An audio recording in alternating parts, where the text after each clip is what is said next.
So here we are with our Craft Along Live for the month of September. This month we are doing Melt and Pour Soap Basics. This is gonna be so much fun. You guys, I love Melt and Pour soaps because they're really fun to work with. They smell amazing, and it's something that's usable, that you can give as a gift. It's really perfect for any occasion. It's something you need all the time. So first I'm gonna show you what's inside of this box. So this is our Craft in Style subscription box for September. So if you subscribe at popshopamerica.com, click Craft in Style, subscribe there. This is the September box that you would receive. What's cool about the Craft in Style box is that you can pick the featured box, which is what we're looking at now, but you can actually pick any kit that we carry with your subscription. So you can substitute if something's not your taste. So for example, if you did not want to make Melt and Pour soaps for the month of September, there's lots of other choices from terrariums to watercolor, all kinds of cool things. But this is our featured box. So let's just dig in and see what's inside. So we always have these great instructions that are right on top. I really love this piece right here because this will tell you everything that's inside. So you can just walk through all of the different supplies, make sure you know what everything is. So we've got a soap mold, clear glycerin soap base, goat's milk soap base, oats, orange peel, lavender, rosemary, rosebuds, assorted essential oils. We've got some vegan leather, and I'll tell you about that in just a minute. We've got a clasp for that vegan leather. We've got a template to make a cute little travel bag. We've got some different cute papers to wrap up and package the soap, sticker closures, and ribbon and twine. So here's all of our instructions, and this will take you through everything. We have more instructions on the blog. So here we've got our stickers, we've got our clasp, we've got ribbon, and where's that twine? I think the twine is hiding. Here's some twine. And here's some of the great supplies that we can put inside of our soap. So we've got Himalayan sea salt, here's some dried rosemary, orange peel. These rosebuds are super beautiful. This all comes inside of the same kit. So all of it comes in every box, every September box. Here's our essential oils. These are a 1/4 dram. That's about 40 drops. There's 3 different scents, and one of them will have a little dropper bottle just to make it easier for when you're distributing the essential oils. And then here we've got our soap base. So we've got our goat's milk soap base, and we've got our clear glycerin soap base. Both of these are totally beautiful. You can even use them together, so that's really fun. There's a few different types of molds. This is something that you can reuse indefinitely, so keep this even after the box. And then here we're getting down to our different cute papers. Here's our travel template for making our little vegan leather pouch. And here's some more paper to be able to wrap and package the soap once it's made. And then last, we've got our vegan leather right here. So let me just show you the finished products really quick, and then we'll get into making everything. So let me just get this out of the way. I'm gonna use some of these, so I'm gonna leave them there. And so here's some different soaps. These are some different handmade soaps that I love. This one is made by Muka Made, and so she just uses like a really cute box. This has a really bright color. Here we've got Pop soap. I really love this because it's like a Ravenclaw themed soap. But you can just take a look at how it looks when it's finished, how they've packaged it. All of this will come into play when you're making your own Melt and Pour soaps.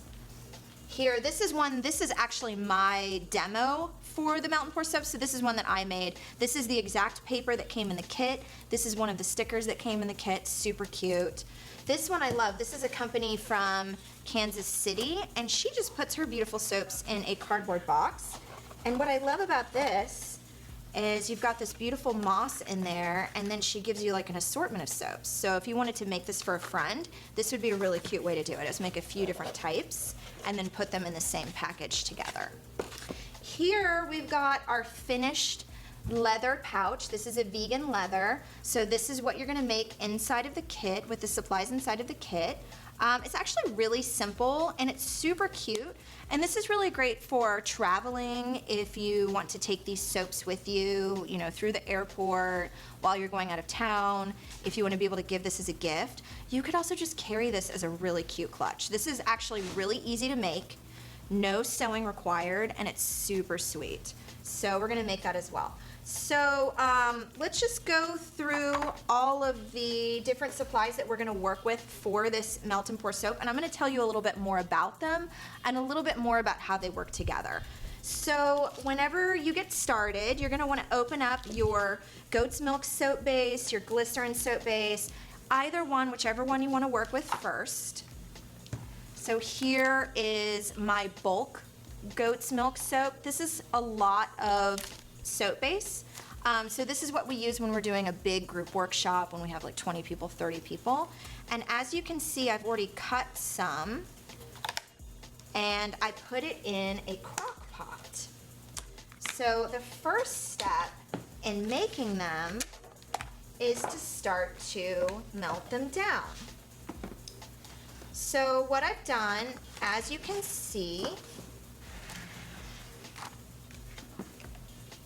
is I have my goat's milk soap base here on this cutting board, and I'm just gonna cut it into these little squares.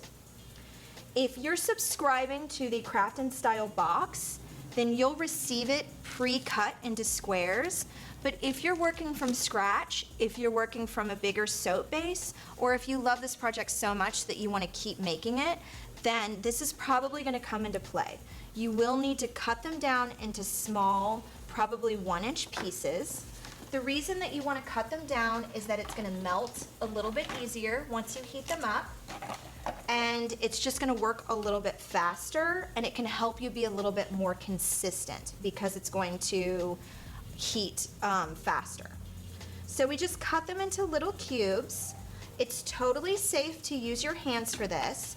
You will get a little bit of that texture of soap, so it's nice to keep, you know, maybe a wet towel or a wet paper towel around when you're working with this. But once you have your little cubes of the soap base, then what I'm using is a crock pot, but you could also use a microwave. If you're using a microwave, you put the soap base in a microwave safe bowl, and you're gonna heat this at 30-second intervals. Don't heat it longer than 30 seconds at a time because soap base can actually burn, and so you want to keep it at a very low temperature. So I actually have my crock pot on warm. I don't even have it on low. I have it on warm. In a microwave, 30-second intervals, stir it and keep going until you have it melted.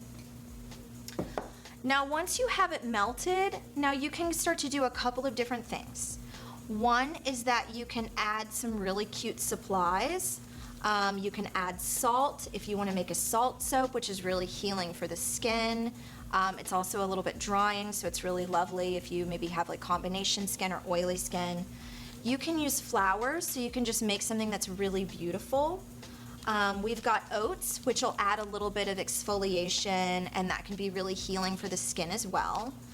The dried rosemary, now this smells really amazing, but with the clear glycerin soap, this shines through and it's so beautiful. So you can think about the style that you're creating and the way that your finished soap is gonna look, in addition to its healing properties, what it's gonna do for your skin, and the smell that you're gonna create with all of these supplies. So all of those can be factors in how you choose your recipes and how you blend your soap. As far as making these different recipes with melt and pour soap, it's actually really incredible because you can blend a million different combinations. You can use tons of different types of essential oils. You could use rosemary and orange peel together. You could make oat and rose soap. You can use the goat's milk soap base. You can use the clear glycerin. There's so many different combinations that you really get to make it to your own taste, to your own scent palette, to your own style.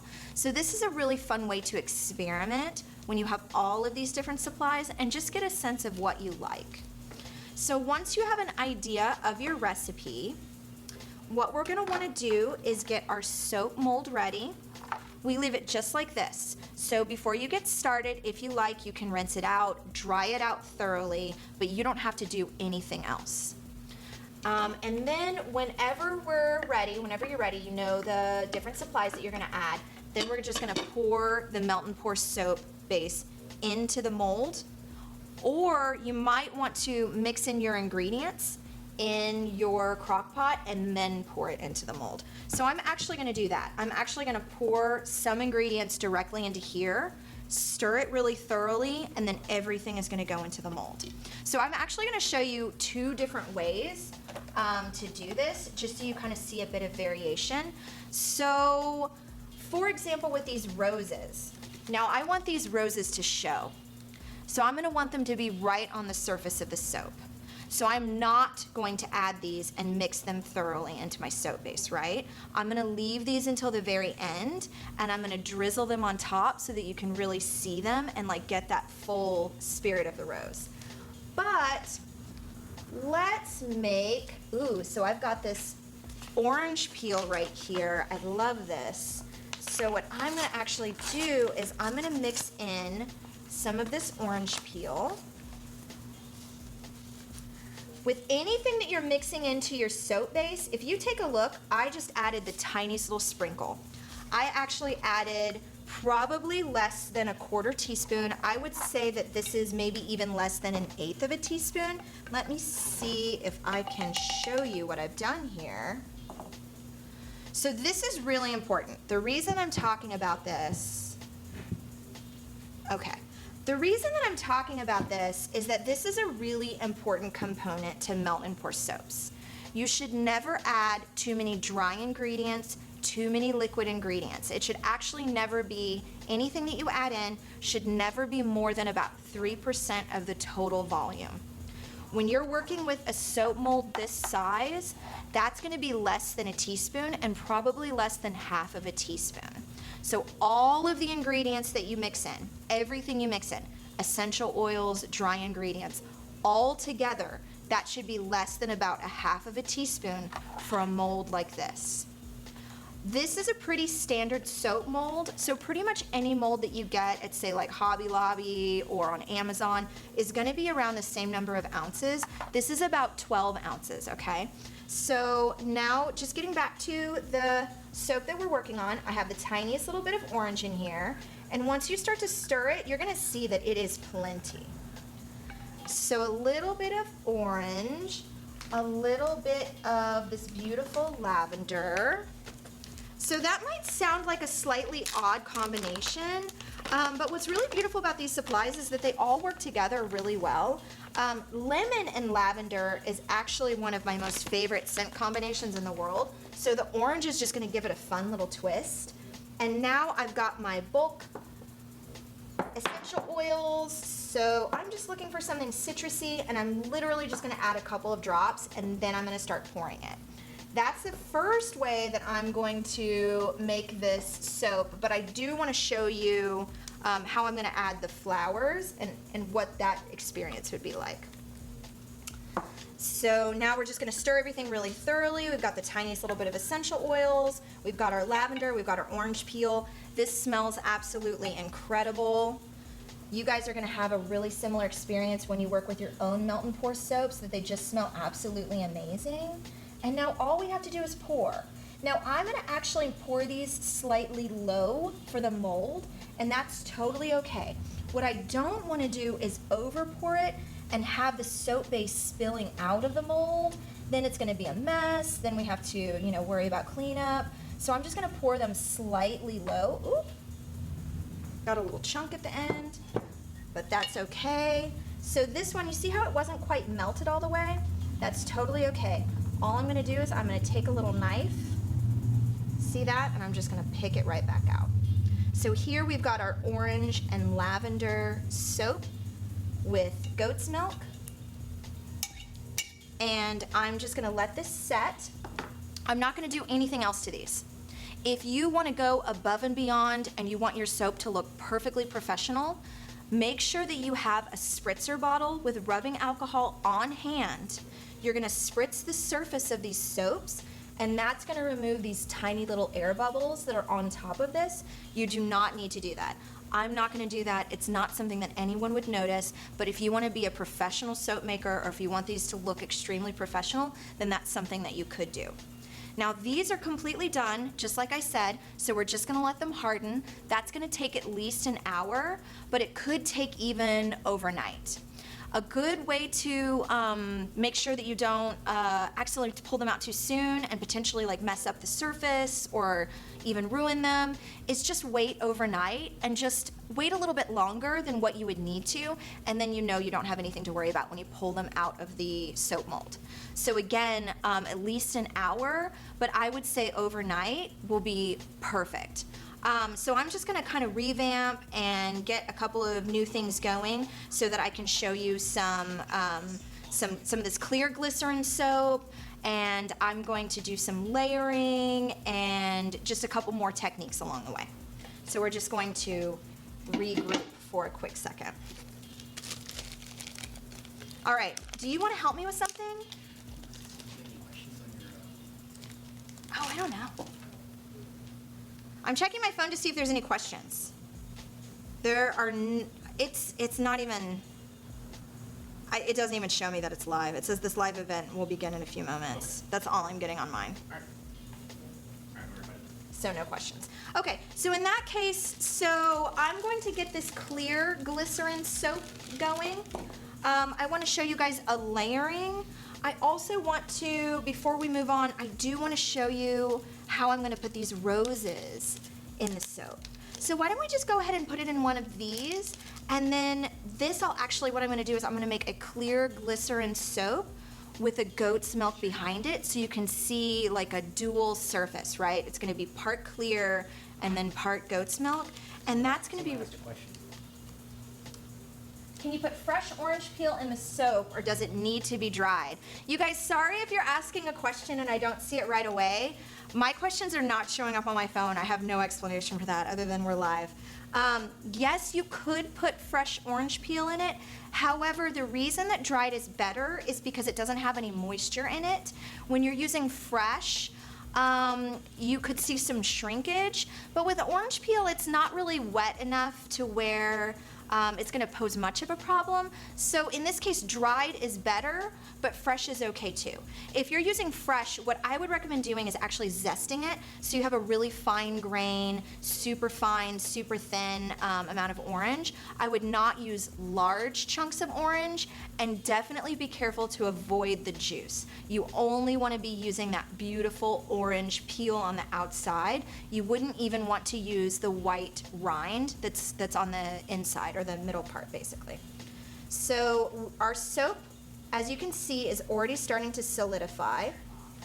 I'm just pressing these roses into the surface of it. And actually in this case, what I'm going to do is I'm just going to add a little bit more of the soap base right into here. So now I have them positioned exactly where I want them. Let's just take a quick look.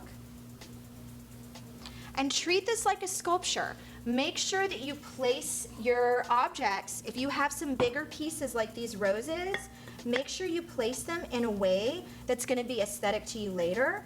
And then it looks like my soap mold is just ever so slightly dry, I guess just from pulling it out. So I'll have to show you that part in a minute, but no problem at all. That's the beauty of crafting, is that you can pick it up, put it down, start over. There's really no mistakes with any of this. So let's go back to our clear glycerin soap. And we've got some in here. And this I'm actually going to ask the person that's making this video right now to put it in the microwave at 30-second intervals. And then what we're gonna do is we're gonna make a beautiful layered soap. So that's what I'm gonna do in these two that are still empty. So 30-second intervals, stir it, and then just keep going until it's melted. Medium, high? In the microwave, that's a really great question. He just asked, should the soap be microwaved on low, medium, or high? Any of them is fine. I would say probably medium is a good, starting point. And then again, just don't go over those 30 seconds. And then that's really the trick with the microwave. Every microwave is different, so it's really hard to say, low, medium, high, because there can be so much variation. So as long as we stick to that small amount of time, you'll probably be okay. And then another thing that you could kind of compare it to, it's not terribly dissimilar to the way that you would melt butter, where it just melts fairly quickly and you want to do it at small, like just a few seconds at a time, and then just keep building from there. So what we're going to do here is we're gonna start with some clear glycerin soap at the bottom, and then I'm gonna put some goat's milk soap base on top of it so we can have a little multi-layered effect. And so it'll be really cute and just like a different way to do it. And it's not something that we talked about inside of the instructions or like inside any of the blog posts that support all of these different DIYs that we're doing. So I think it'll be a fun little twist just for this video. So I'm gonna go ahead and cut some more goat's milk soap and put it in this crock pot, just so I have plenty, because it looks like there's really not that much left. And so hopefully you can kind of get a sense of how many squares I'm using. So let's see. To make these 2 bars, I used 1, 2, 3, 4, 5, 6, about 6 squares to make 2 bars. So hopefully that will give you, with this Craft and Style kit, a ton of different, enough soap basically to make a ton of different soaps here. Enough soap base to make lots of finished products. And again, we're just melting that clear glycerin soap. We've got our goat's milk soap going. And so since we've got everything going and we're kind of on a roll at this point, what we could do is we could actually talk about these different essential oils and a little bit more about blending them. And that's a fun kind of thing that you can learn about when you're making melt and pour soaps. So that's the beauty of these melt and pour soaps. You know, with traditional soap making, you're going to be working with lye, you have to wear goggles, you have to have a heat gun, you have to have gloves. Like, it is serious business. It is not for the faint of heart, and you certainly have to be careful. But with this, we can really test out recipes, we can try add-ins, we can try ingredients, and it's a little bit friendlier, it's a little bit more fun, it's certainly appropriate for beginners, so that's the thing that I love about these. I also love the fact that in addition to what we're using here, which is the goat's milk soap and the clear glycerin soap, you can also get olive oil, you can get instead of clear glycerin, you can get a white glycerin. In addition to all these things we're working with, you can add color and you can make colored soap. So there's so much variation inside of the melt and pour soap world. There's certainly not just one thing that you're going to be making, and so that's something that I love as well. So let's just talk about essential oils for a minute. So what's really important to know is that essential oils should... It took 1 minute and 10 seconds. Oh, this is great. So here we've got clear glycerin liquid soap. This took 1 minute and 10 seconds, I am told. So that's perfect. So I still want to talk to you guys about essential oils. So let's do that and actually drop some essential oils into this clear glycerin soap base. So like I was saying, essential oils should never be dropped directly on the skin. There's one exception, which is lavender essential oil. Now, the thing that's really important to know is that these are highly concentrated, so it's very similar to like something having the capacity to give you a chemical burn, like a lime or a citrus essential oil, for example, could potentially irritate your skin. Especially if you combine it with, being out in the sun. So you certainly don't want to drop it directly on the skin. Another reason you don't want to do that is that they're highly absorbable. So anything you drop directly on the skin is almost immediately going to enter your skin, enter your body, enter your bloodstream. And so you definitely want to use a carrier oil or a base to add the essential oils to, just to make it a little bit safer to put directly on your body. Of course, in this case, we're adding them to soap, but it's just still a really important thing to know. So soap, fragrances, essential oils are really going to break down into 3 different categories: top notes, middle notes, and base notes. And this is something you'll see time and time again. Anything about essential oils is probably going to make reference to these 3 different components, 3 different scent structure components: top notes, middle notes, base notes. Top notes are something that hits your scent palette first, so you're going to smell it right away. So something, for example, citrusy, like this lime essential oil, that's going to be a top note. A middle note is something that's going to linger a little bit longer, so it lasts longer on your scent palette. The molecule is usually slightly larger. That's going to be something that's a little bit more middle of the road, like clary sage, lavender. Things that are floral and lighter herbs are usually middle notes. Last, we have base notes. Base notes are something, usually the molecule is the largest. It's something that's going to stick in your scent palette for the longest. It is not something you're going to smell right when you first take on the smell, right when you first smell it. Like citrus is like a very sharp, it's something you notice right away.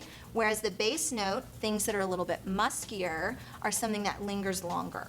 So things like patchouli, even cinnamon, some of your heavier herbs, your barks, your tree kind of essential oils, those are going to be your base notes. So I'm going to combine a few top note, middle note, base note to create something that's kind of a complex palette. So here I've got this cedarwood. That's one of my favorites. So that's something that's going to be somewhere between a middle note and a base note, probably closer to a base note. So I just added a tiny little drop and then I'm just stirring it in. Lavender, as you know, is my absolute favorite, so I'm just going to add a little touch of lavender. And last, what should we add? How about some bergamot? Bergamot is so popular. It's a citrus that you don't really see in anything but like candles and soaps. It's not something that I ever see like at the grocery store. So that's a really fun scent to work with as well. So we have a tiny touch of cedarwood, a tiny touch of lavender, and a tiny touch of bergamot. And I've got my clear glycerin soap. And now I'm going to fill these molds only halfway because I'm going to top them with a goat's milk soap so we can get a really unique dual soap bar. So as you can see, I did have a couple of little drips. This one's not pouring quite as easily, but that's totally okay. In a situation like this, you could definitely use a ladle, but it's okay. And so I just filled these halfway. If you have a paper towel, you might want to wipe the side of the, oh, look at this. Look, there's paper towels right here. Just like magic. So you might want to wipe the side of this. But what's really great about working with soap is that it cleans up really easily. Just like you're, using soap to wash things down, it's just so slippery and slides right off once you add a little bit of water. So it really makes for an easy cleanup. This is a fun and safe craft that you can do at home in your kitchen. You don't need a ton of extra equipment. You don't need the lye and the heat gun and the goggles and all of the things. It's a little bit more straightforward than that, and that's something that I really appreciate.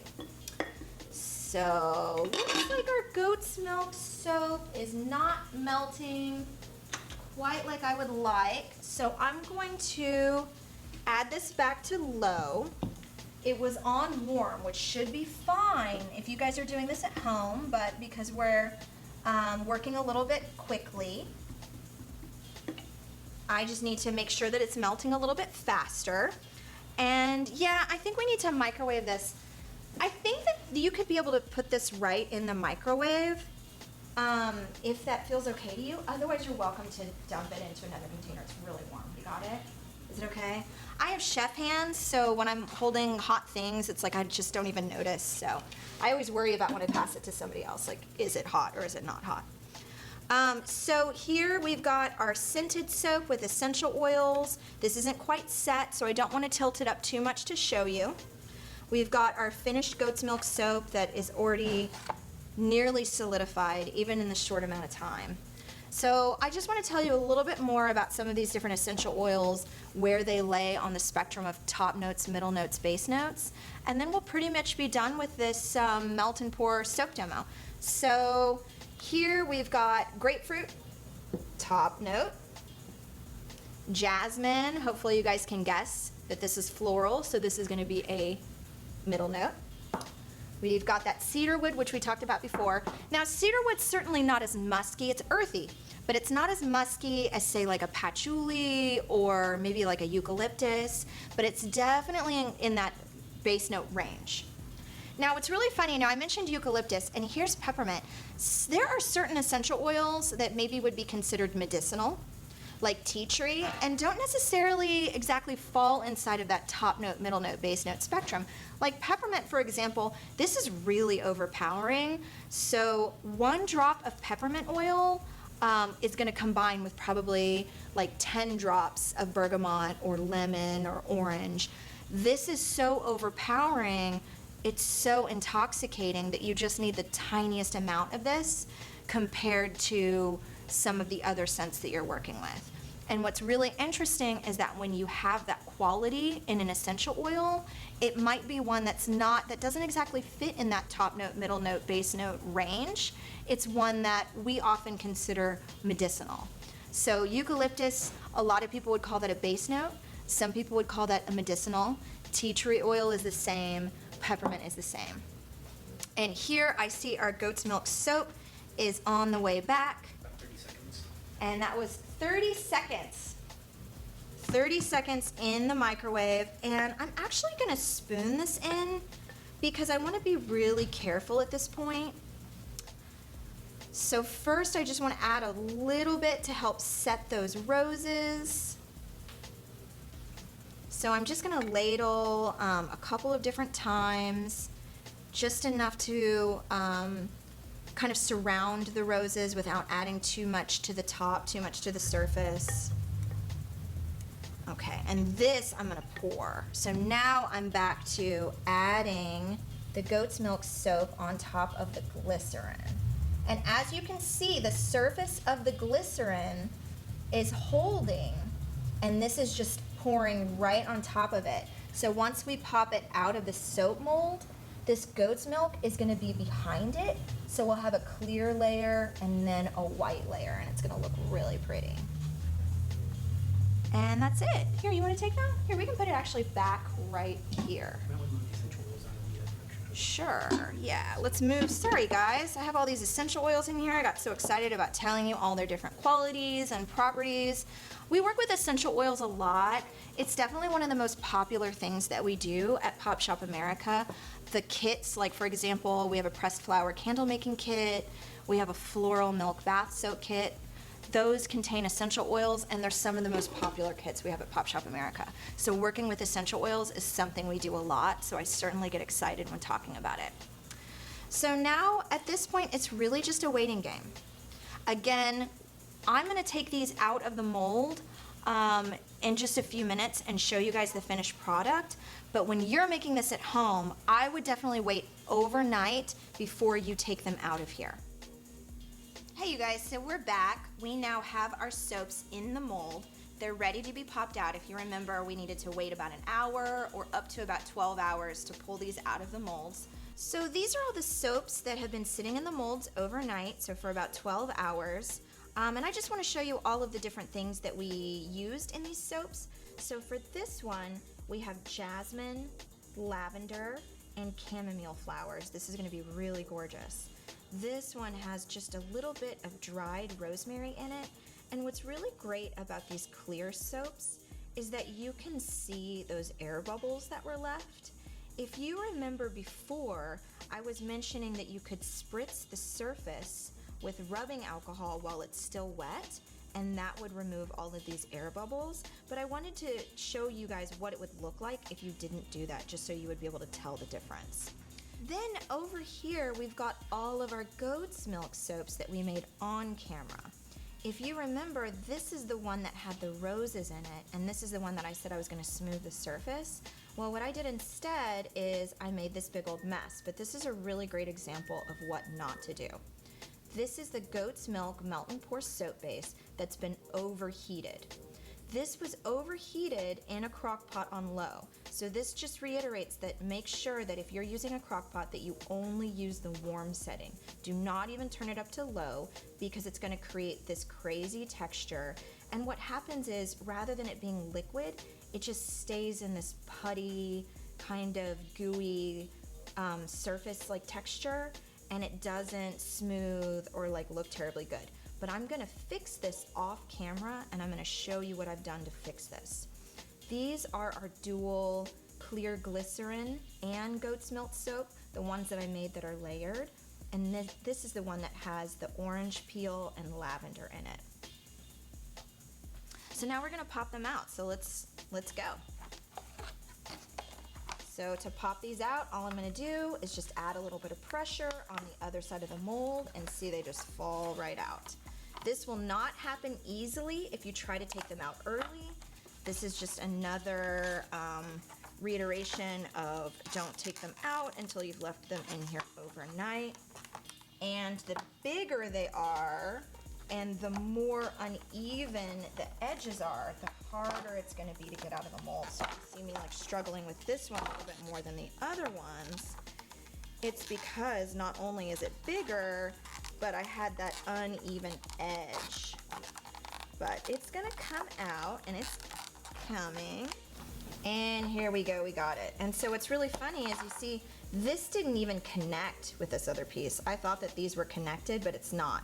So here, this is all that melt and pour soap that was overheated. You can see that it's got the texture of putty.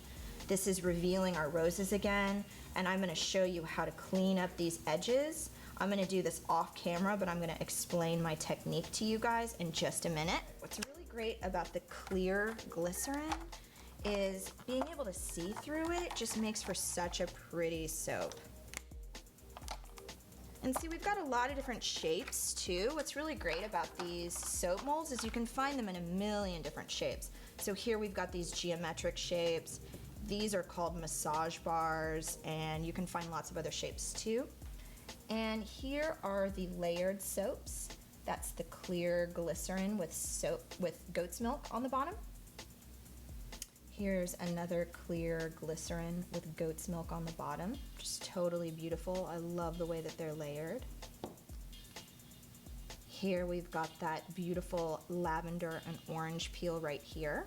Now, if you remember, I just put the tiniest little bit of orange peel in there, but look at how prominent it is in the finished soap bar. So that's just another great illustration of how you can just use a very tiny amount of ingredients and come up with a really beautiful surface. And let's take a look at this one. I love this one. So we've got all these beautiful dried flowers in here. I feel like this would make a lovely gift. And then here's our rosemary soap. So I'm gonna go ahead and fix this off camera, and I'm gonna show you what I've done. All right, now here's our finished soap. Now what I did, hopefully you can see a major difference in the surface quality here. I could have worked on this a little bit longer, but just for the sake of time, I wanted to go ahead and stop right here. So basically what I did is I just ran this under running water and just rubbed the edges as I went to smooth the surface. Now you'll notice that this side looks perfect. This side is intact, nothing has changed here. I was just focused on evening out these edges here.